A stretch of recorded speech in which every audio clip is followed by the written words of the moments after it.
Сәлем балақай, бүгінгі біздің сабағымыз дефектология бойынша болады. Бүгінгі сабағымызда біз отбасы мүшелері жайында өтпекпіз. Және де екеуміз есептер шығарамыз, қызықты тапсырмалар орындаймыз. Кәне сабағымыздың бүгінгі мақсаты отбасы мүшелерімен танысу, олардың өмірлері, олардың қызметтері және де есептер шығаруды үйренеміз, Біз есеп шығаруды білеміз. Сонда да есепті шығаруды ары қарай жалғастыра береміз. Қызықты тапсырмаларды орындайды екенбіз. Міне өзің суретте көріп отырғандай, үлкен бір отбасы. Сурет туралы кәне маған әңгімелеп берші.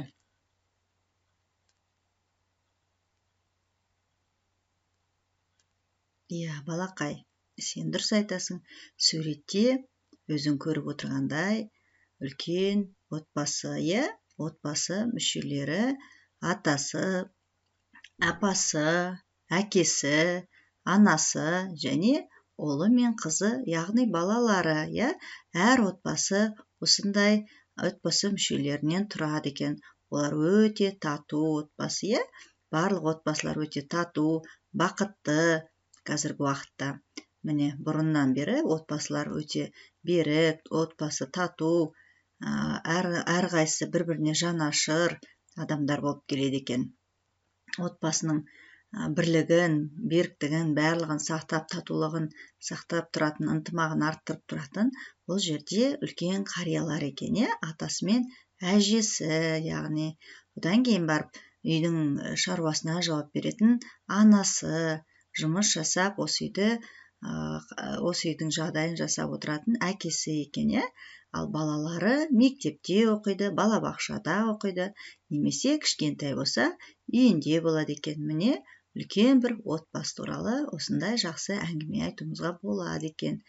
Ал енді балалар осы отбасына байланысты тілдік жаттығу жасап алайықшы, кәне тілімізді жаттықтырып алайық. Менімен бірге айта ғой, және қайтала. Та, ақ сақалды ата. Ақ жаулықты әже. На, мейірімді ана. Ға, қамқоршы ғой аға.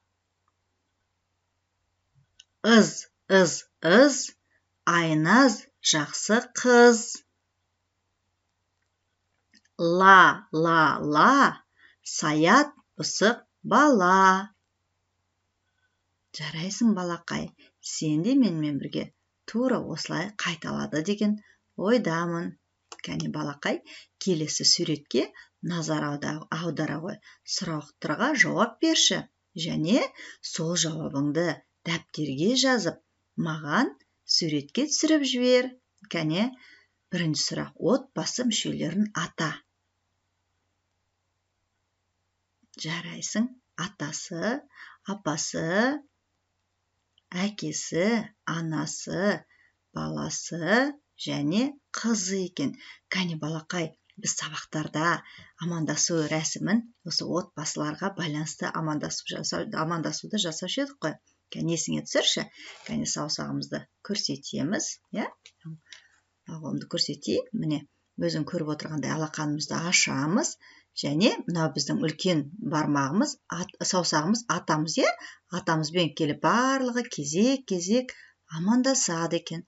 Бұл біріншіден амандасу, екіншіден қолымызға жаттығу болсын. Кәне, жасайық бірге. Атасына апасы келіп сәлем береді екен. Амансың ба, атасы? Ассалаумағалейкум, әке. Амансыз ба, ата?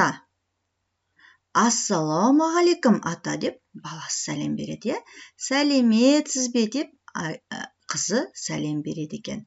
Осылайша барлық отбасы мынандай бір жұдырықтай тату тәтті өмір сүреді екен. Ал атаң мен апаң туралы не айта аласың? Ол кісілер кім екен? Жарайсың, балақай. Ол кісілер зейнеткер, иә? Ол кісілер үйдегі үлкен қарт ақылшы адамдар екен. Әкең қайда жұмыс жасайды? Иә, әкелер әртүрлі жұмыс жасайды, иә? Әрқайсының өзінің шаруа қожалығы болуы мүмкін. Мүмкін ол дәрігер болуы мүмкін. Мүмкін ол мұғалім болуы мүмкін. Немесе ол техник болуы мүмкін, иә? Әртүрлі жұмыс жасайды. Ал анаң қандай жұмыс жасайды? Дұрыс айтасың. Анамыз үй шаруасында болуы мүмкін, мұғалім болуы мүмкін, дәрігер болуы мүмкін, иә? Жарайсың.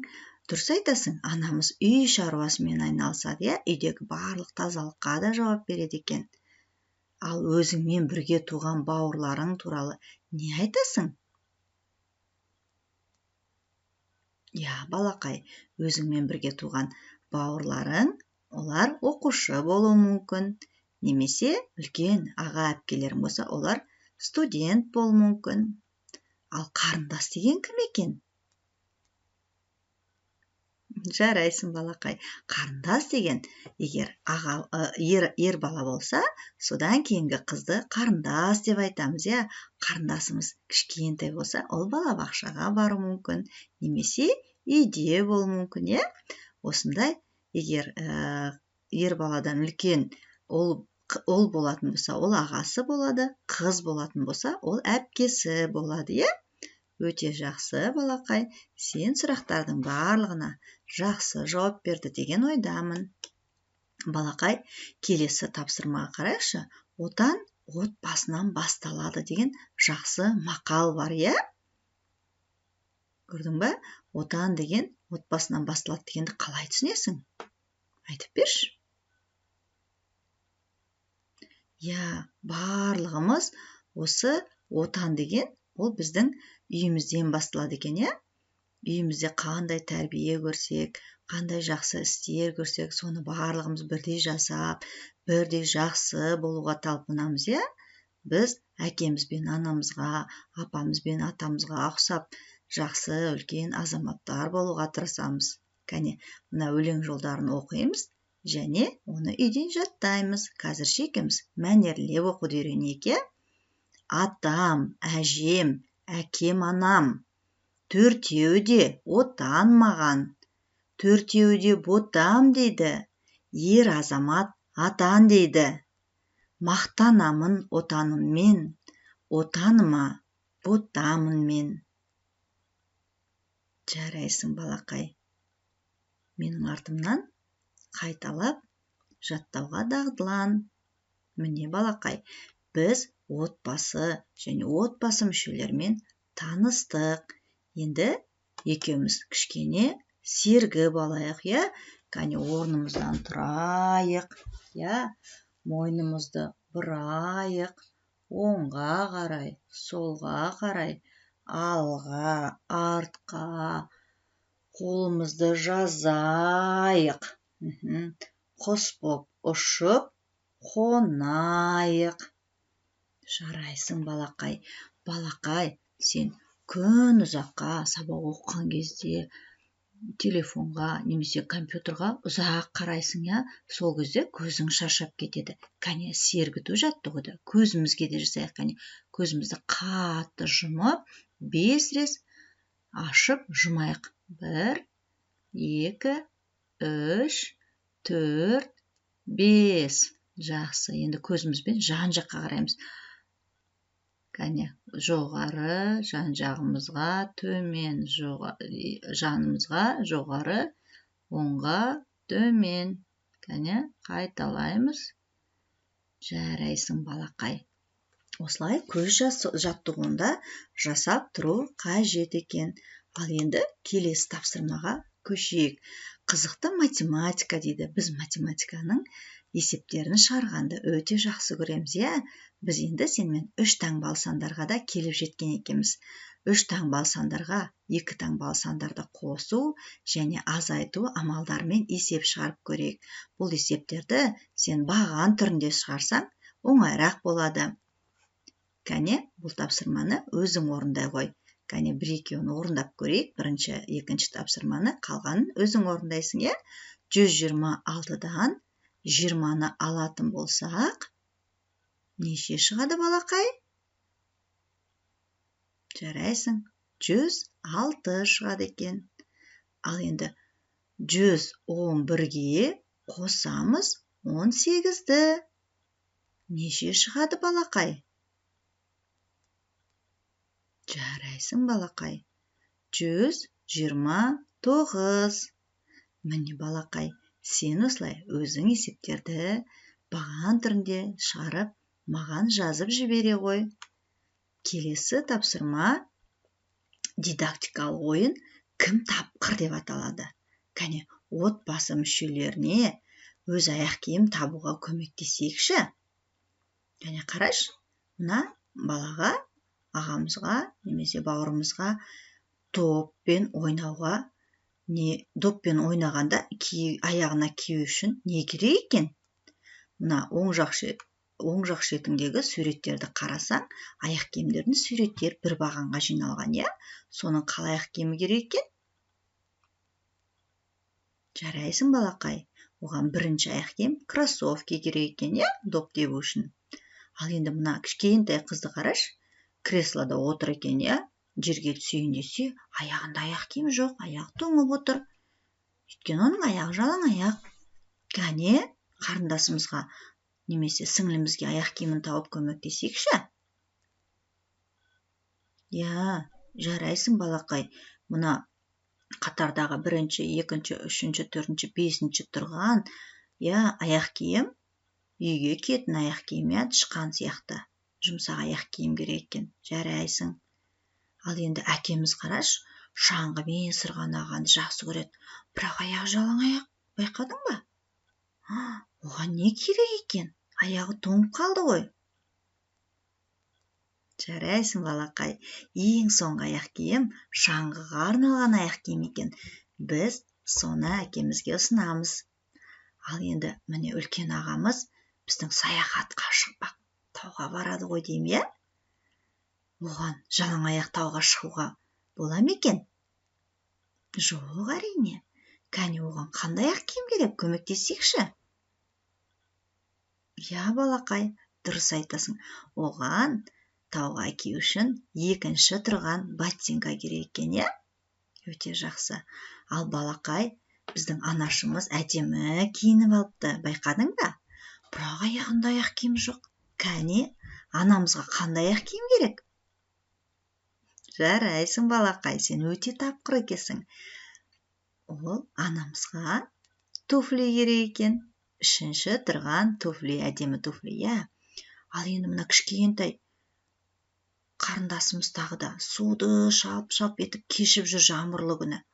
Аяғынан әбден су өтетін болды. Кәне, балақай, оған қандай аяқ киім керек? Дұрыс айтасың, оған боты керек екен, е? Міне, балақай, сен барлық тапсырманы жақсы орындап шықтың. Ал енді, балақай, сен сурет салғанды, түрлі түсті карандашпен бояғанды ұнатасың, е? Мен білемін. Осы суретті үйден шығарып алып, суретті боясаң болады. Бұл жерде өзің көріп отырғандай, анасы, әкесі, отбасы, баласы, қызы, барлығы кітаптағы суретті тамашалап жатыр. Ал енді, балақай, осымен біздің сабағымыз аяқталып келеді. Бүгінгі үй тапсырмасын ала ғой. Бағана біз сенімен жоғарыда танысып өткен өлең жаттаймыз, е? Аз ғана. Кәне, мен бір қайталап берейін тағы да, есіңе салып. Атам, әжем, әкем, анам, 4-еу де отан маған, 4-еу де ботам дейді. Ер азамат, атан дейді. Мақтанамын отаныммен. Отаныма ботамын мен. Жарайсың, балақай. Бүгінгі сабақта сен өте жақсы қатысты деген ойдамын. Балақай, бүгінгі біз сабақтан не білдік? Кәне айтайықшы, біз сабақта отбасы, оның мүшелері жайында білдік, е? Есеп шығаруды білеміз, е? Баған түрінде есеп шығарғанды. Және біз көре отырып, сәйкестендіруді біледі екенбіз. Және біз буындарды дұрыс оқуды білеміз. Ұйқастырып оқуды білеміз, иә? Міне балақай, бүгінгі сабағымыз аяқталды. Сен сабаққа өте жақсы қатысты деген ойдамын. Балақай, сау бол. Келесі сабақта кездескенше.